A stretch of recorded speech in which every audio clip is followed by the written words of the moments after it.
দেখো শসা পেয়েছি, কুমড়ো ফুল পেয়েছি, বরবটি পেয়েছি তাজা একদম, আর ভেন্ডিও পেয়েছি। বন্ধুরা, আমার ভিডিওগুলি যদি তোমাদের ভালো লেগে থাকে আর একটুও যদি হেল্পফুল হয়ে থাকে তাহলে আমার চ্যানেলটিকে সাবস্ক্রাইব করবে, লাইক করবে আর শেয়ার করবে বন্ধুদেরকে। আর কোনো কিছু যদি জানার থাকে তাহলে কমেন্ট বক্সে অবশ্যই লিখবে, আমি রিপ্লাই দেওয়ার চেষ্টা করব। সবাইকে জানাই শুভ সকাল।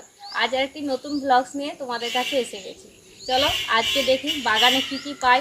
ফাঁকা ঝুড়ি নিয়ে এসেছি, কি কি সবজি জোগাড় করতে পারি। এসো।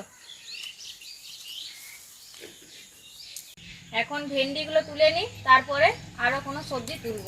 ভেন্ডিগুলো যেহেতু বড় হয়ে গেছে, ভেন্ডিগুলো তুলে নিই। নিজেদের বাগানে তুলতে দারুণ মজা লাগে।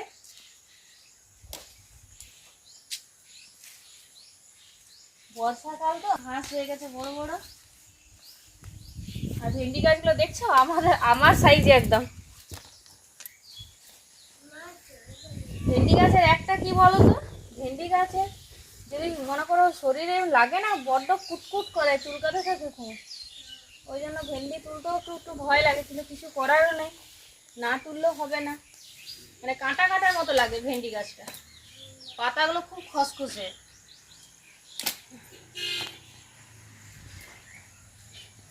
এই ভেন্ডিগুলো তুলে নিই, জটা পেলাম। এবারে যাব আমি বরবটি তুলতে। দেখি যা বরবটিগুলো কত বড় হয়েছে। তোমাদেরকে তো দেখিয়েছিলাম বরবটি গাছ, বরবটি গাছে তখন ফলন হয়নি, আর এবারে ফলন হয়েছে। তখন ফুল ছিল, তোমাদেরকে যে আগের ভিডিওতে দেখিয়েছিলাম তখন বরবটি ধরেনি, তখন জাস্ট ফুল ছিল। এবারে চলো দেখাই যা বরবটি কেমন হয়েছে। আমাদেরও তোলা হয়নি, আজকে চলো প্রথম তুলবো। দেখি যা, চলে এসো আমার বাগানে। ধনার গাছগুলো দেখতে কত বড় বড় হয়ে গেছে, দেখতে দারুণ লাগছে। বাউন্ডারির ভিতরে থাকলে দারুণ লাগবে। সকালে ঘুম থেকে উঠেই মনে করো সবুজের দিকে তাকানো।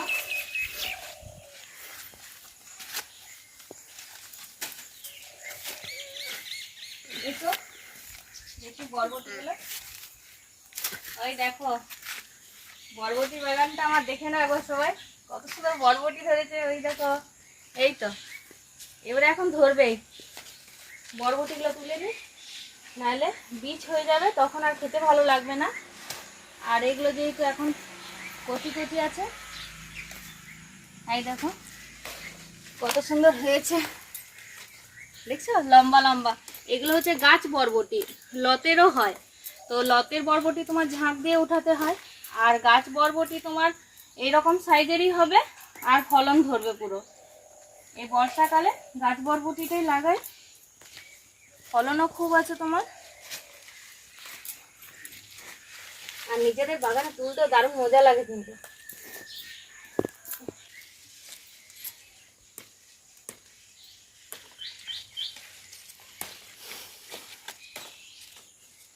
অনেকগুলো বেরোবে, বাড়ির আমাদের কম মেম্বার, কিন্তু আজ অনেকগুলোই বেরোবে। দেখে তো লাগছে যে বরবটি অনেক পাবো।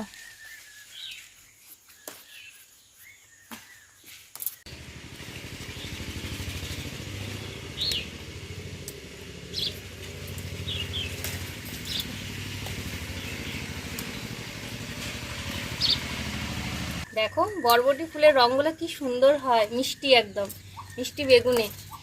দেখো বরবটিগুলো কত সুন্দর ধরেছে, লম্বা লম্বা। এই বরবটির জাতটা জানো তো, শ্বাসও খুব আছে। কোনো কোনো বরবটি হয় যে ফাঁপা টাইপের, শুধু বীজ থাকে আর ভিতরটা স্পঞ্জের মতো থাকে দেখবে। আর এই যে আমাদের বাড়িতে যে জাতের বরবটিটা লাগায় ওটা একদম সলিড বরবটি, ওটা বেশি আয়ও পাওয়া যায়, ভালো লাগে। আর যেগুলো ফাঁপা হয় সেই স্পঞ্জের মতো, আর ভেতরে তোমার সেই বীজগুলো থাকবে, ওগুলো খুব একটা ভালো লাগে না। তাই আমরা প্রত্যেকবারে বর্ষাকালে চেষ্টা করি যে সলিড বরবটিটা যাতে হয়, সেই বীজ ভান্ডার থেকে কিনে আনি। বরবটি তো অনেকগুলো তুললাম, এখনো আছে অনেকগুলো, আজ আর তুলবো না, কেন না খাবার লোক নিয়ে তো হয়। দেখো এগুলো হচ্ছে কপুসুটি গাছ, কপুসুটিও খুব খেতে মিষ্টি, লম্বা লম্বা হয়, শক্ত শক্ত কপুসুটি যেগুলো।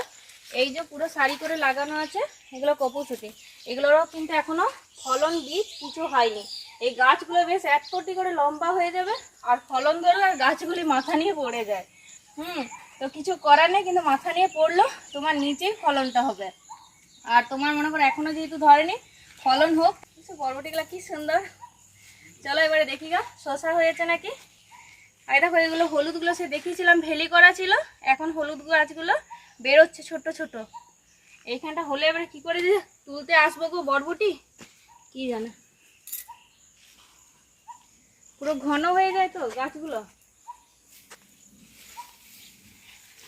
গ্রামের পরিবেশ কিন্তু দারুণ লাগে, হ্যাঁ নিরিবিলি একদম।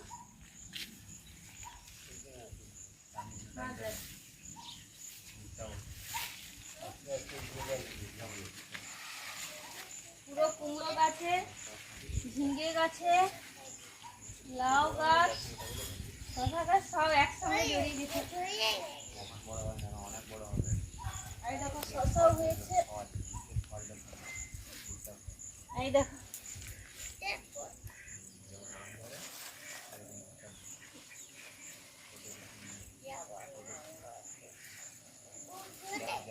এই দেখো আরেকটি পেলাম।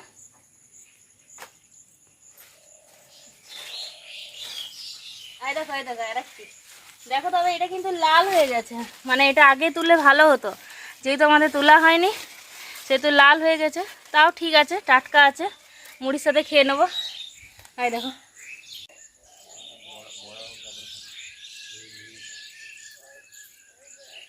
এই দেখো ঝিঙ্গে লতগুলো উপরে তোলা হয়েছে, অ্যাডভেস্টারে উঠে যাবে। এটা আমাদের গোয়াল ঘর হচ্ছে, গরু আছে। সকালে তুলে নিলাম, লাল খাড়িয়ারে আজ তুলবো না, আজকে তরকারি সাথে হয়ে গেছে।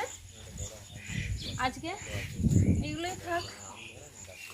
আর যদি বলি কুমড়ো ফুলের বড়া করব, তো কুমড়ো ফুলের বড়া দেখি করবো আজকে, দেখি তুলে নি কটা। এই দেখো এগুলো কুমড়ো ধরবে না, এগুলো ফুল হয়ে গেছে। যেগুলো কুমড়ো ধরবা থাকে তোমার ছোট্ট কুমড়ো জালি থাকে, আর এগুলো যেমন কুমড়ো ফুল হয়ে গেছে, এগুলো কিন্তু আর কুমড়ো ধরবে না। এই দেখো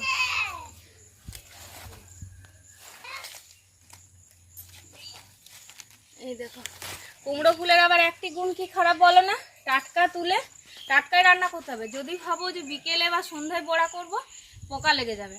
সেই জন্য এই যে এখন তুললাম, যেমন নাস্তার টাইমে বড়া করে খেয়ে নেবো। আর যদি ভাবি আমি এই ফুলগুলো থাকুক সন্ধ্যাবেলায় করব, হবে না। সেই জন্য টাটকা টাটকা তুলে টাটকাই রান্না করে খেতে হবে, পোকা হবেই গ্যারেন্টি। এই দেখো অনেকগুলোই হয়েছে।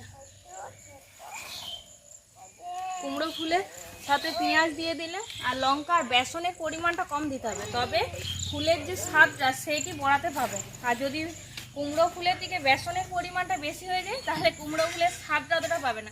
সেই জন্য যখনই চেষ্টা করবে কুমড়ো ফুল বেশি দিতে, আর বেসন অল্প পরিমাণ, আর বড়াটা হবে। আর জল বেরোয় তো, জলও বেশি দিলে একদম ঝোল হয়ে যাবে। সেই জন্য কুমড়ো ফুল দেবে, পেঁয়াজ কুচি, লঙ্কা কুচি আর বেসন, আর ওইটাতেই মাখতে থাকবে, দেখবে বড়ার ইয়েটা ভালো হবে। এই দেখো আজকে বাগানে কত কি পেলাম। এই দেখো শসা পেয়েছি, কুমড়ো ফুল পেয়েছি, বরবটি পেয়েছি তাজা একদম, আর ভেন্ডিও পেয়েছি। কুয়োর থেকে জল তুলে নিই, সবজিগুলো একবার ধুয়ে নেবো। আমাদের কুয়োটা দেখছো জল কতটা, দেখো এটা আমাদের পাথরই সবসময় জল থাকে। এই কুয়োর জল আমাদের শুকায় না। সবজিগুলো একবার ধুয়ে নিই, বাগানের সবজি কিন্তু তাও তো একবার ধুয়ে নেওয়া ভালো।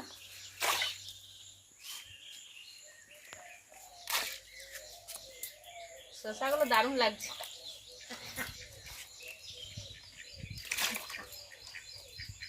বাড়িতে কম মেম্বার, ওই জন্য কম কম পরিমাণেই তুললাম। বেশি তুললেও সে মনে করো বাড়িতেই থেকে যাবে, সেই জন্য গাছেই থাকুক, টাটকা থাকবে। এগুলো সব তুলে নিয়ে এবারে ঝুড়িটাতে